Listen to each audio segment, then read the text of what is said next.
YouTube, it's your boy Only One KDB, and I'm back with another video. In today's video, bro, we got the stupidest criminals of all time. Now, I know it's a lot of stupid criminals out there. I just want to let y'all know, y'all stupid. That's why it's titled the way it's titled for a reason, bro. But we finna get to the video, bro. If you're new to the channel, make sure you like, share, and subscribe. Turn on that post notification bell so you get notified when I drop another banger. We finna get to it, bro. Let's go. In 2009, Matthew McNally and Joey Miller robbed a home in Iowa using masks drawn onto their faces with permanent black marker. Oh my God, these niggas The dumb. two discovered that permanent black marker doesn't rub off easily, leading to their simple arrest and embarrassingly stupid mugshots. However, these two still look like geniuses in comparison to some of the other idiots we'll be talking about as we discuss the stupidest criminals of all time. Take for example MacArthur Wheeler, who robbed two banks in broad daylight as he thought that pouring lemon juice on his face would make him invisible to cameras. When shown the bank surveillance footage, Wheeler refused to believe that he was visible, stating to officers, "But I wore the juice," believing that as long as he didn't come near a heat source, he should have been completely invisible. Police concluded that Wheeler was not crazy or on drugs, just incredibly mistaken, with the lemon juice mistake eventually costing Wheeler a 24.5-year prison sentence. However, if we're on the topic of terrible disguises, then we can't go past Dennis Hawkins, whose disguise as an old lady wasn't much better. His sweater accompanied fake boobs, a full beard, and fittingly clown pants, with his insanely recognizable outfit helping police to catch Hawkins only an hour after the robbery. The police chief for the area stated, "He would get my nomination for dumbest criminal, I think. You still have his black facial hair with a bluish wig. Definitely." If you gonna rob a bank or something, bro, I ain't suggesting y'all to rob. Don't rob nothing. But I'm just saying, if you gonna do it, bro, just keep it simple, bro. I ain't finna tell you what to do, because I ain't finna promote robbery tactics. Yeah, I ain't finna promote that. But just keep it simple. Just wear your regular mask and all black and black gloves. I just promoted it by mistake. I don't support robbery YouTube, because I already know how y'all be tripping. Y'all go to geeking, bro. I don't support no robbery business or people that rob people. But I ain't gotta explain that, bro. We finna continue the video. Different is also a good way to describe Patrick McGuire's disguise, who robbed an Illinois convenience store while covering his face with a clear plastic bag. He was only able to obtain $60 from the robbery. However, due to his extensive criminal history, he was sentenced to 15 years in prison for the stunt, meaning that he had to spend 1 year in prison for every $4 stolen from the store. Talk about a bad return. Equally bad was Paul Sinclair's, who attempted to rob a bank in Florida by using his fingers curled up into a gun shape. The quote-unquote weapon was so non-threatening that the bank teller gave him only $120, after which he'd flee on foot before being caught by police only 10 minutes later. Then there was James Blankenship, who thought that robbery was legal as long as you did it at a certain time of day. Back in 2013, Blankenship broke into his own mother's home, after which the police were called, who would take to their Facebook page later that day to explain what had happened. He fled the scene upon seeing his mother. The male was located under the house, hiding in a crawl space. When advised of his charges, he made the statement, "I thought you could only be charged with burglary if you break in during the night time." Blankenship was given 180 days in jail and ordered to pay a $100 fine, yet this wasn't the only time when a person was dumb enough to think that the law didn't apply to them. Because when Reuben Pavin was caught stealing from a charity thrift shop in New Hampshire, it stated that he thought everything was free because of the name of the business, Finders Keepers. The sign did say Finders Keepers, so I took that DVD player, took it home, haven't told the local TV station. A couple of weeks later, the stuff is still there on the porch, so I'm thinking to myself, Finders Keepers, they probably just put stuff out there for people to take. The business responded via Facebook stating, "This man who was caught on video is saying it is all a misunderstanding. He thought everything at our store was free. Is that really the best defense you could come up with?" After which Pavin reportedly turned in the stolen goods to police, holding that he's not a bad person or a bad dad, and is rather just unbelievably stupid. But was he as dumb as Derek Derek Mosley, who in 2013 attempted to rob a store named Discount Gun Sales by using a baseball bat. When Mosley allegedly barged into Discount Gun Sales and smashed the display counter with his baseball bat, the store manager simply pulled out his own personal firearm and pointed it straight at the would-be robber, holding Mosley in the store until he was arrested and charged with first-degree robbery. A similar story then came out of Texas in July 2022 when a gun store was robbed at knife point, although this tale instead ended in a body bag as the robber was fatally shot by the store owner as he tried to exit with his loot. But what happens when you accidentally call 911 whilst committing a crime?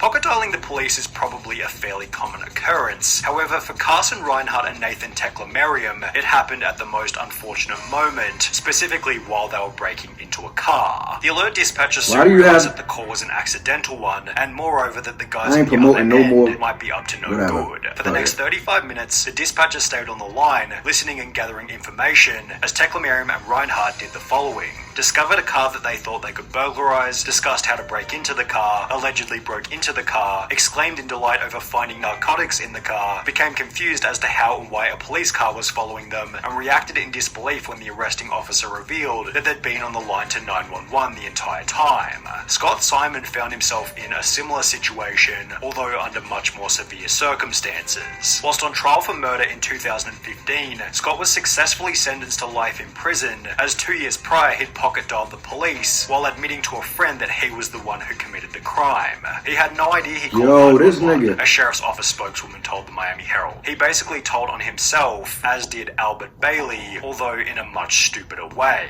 Bailey had planned on robbing a bank in Fairfield, Connecticut, although rather than exercising the element of surprise, he'd call the bank prior to the robbery stating, "I want $100,000 in large bills and no die packs. I'll be sending someone into the bank to get the money. Don't call the police, we are monitoring the police scanner." Prior to making this phone call, Bailey had already served 7 years in prison for a previous bank robbery. However, this new plan was equally ineffective, as after arriving at the bank to collect his cash, Bailey was locked inside, arrested, and sentenced to another 9 years in prison. Although if he wanted to avoid this time behind bars, he could have had a chat with Tito and Amanda Watts, who got arrested in Florida for selling tickets to enter heaven at a price of $100. Tito Watts said in his police statement, "I don't care what the police say, the tickets are solid gold, and it was Jesus who gave them to me behind the KFC and said to sell them so I could get me some money to go to outer space. You should arrest Jesus because he's the one who gave me the golden tickets and said to sell them. I'm willing to wear a wire and set Jesus up." The couple had apparently earned over $10,000 from the stunt, meaning that they were able to find people even dumber than them, one of which might have been Ruben Zarate. While attempting to rob a muffler shop in 2008, Zarate was told that the shop couldn't access the money safe without their manager, who didn't begin his shift until later that afternoon.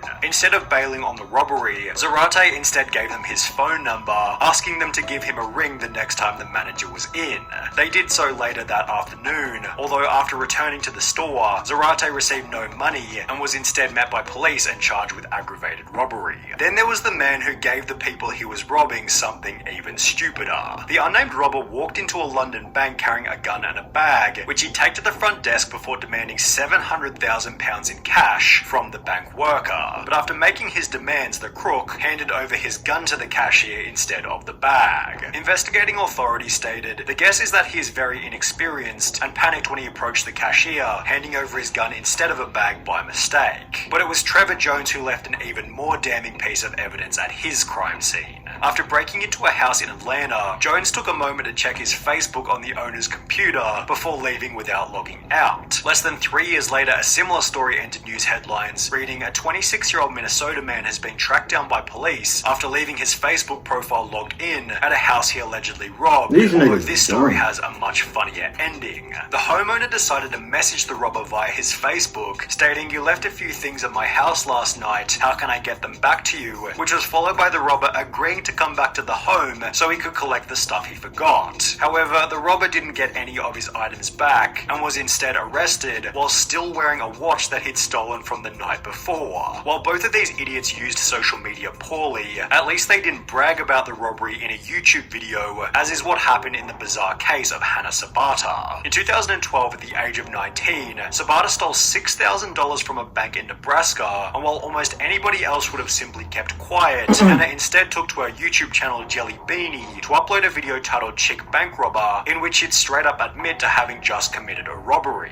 She'd then discuss her entire methodology for the crime while showing the money and the amount that had been stolen, before concluding the video by describing the vehicle she had used and that it had its license plates removed. This information eventually resulted in Hannah Zapata's arrest and sentencing of 10 to 20 years prison, done so in a public courtroom filled to maximum capacity with people who had seen the video. Just 2 years prior to this, 21-year-old Frank Singleton was being released from Palm Beach County Jail, having just served time for a trespassing charge. The only issue was he didn't have a car to leave the jail, so he decided to steal one from the visitors' parking lot, yet the car he decided to steal was a manual and he could only drive auto. Singleton sat in the car looking like an idiot before being arrested and sentenced to a further 6 years in prison, telling deputies that he tried to take the car because he didn't feel like walking to his home about 6 miles away. And while you may be sat here thinking that these criminals can't get any dumber, it's time to introduce 53-year-old Michael Anthony Fuller. While it's common knowledge that the US banknote doesn't go any higher than $100, Fuller had the genius idea to create a counterfeit $1 million note before trying to use it at his local Walmart. He loaded his car with a vacuum cleaner, a microwave, and various other items totaling $472 before handing the $1 million note to the cashier, expecting $999,528 in change. Needless to say, Walmart wasn't able to facilitate this, and instead store staff called police. Fuller was later charged with attempting to obtain property by false pretense and uttering a forged instrument. These niggas stupid. But anyway, that's gonna do it for the video, bro. If y'all enjoyed that reaction, make sure y'all like, share, and subscribe. And I'm out of here, bro.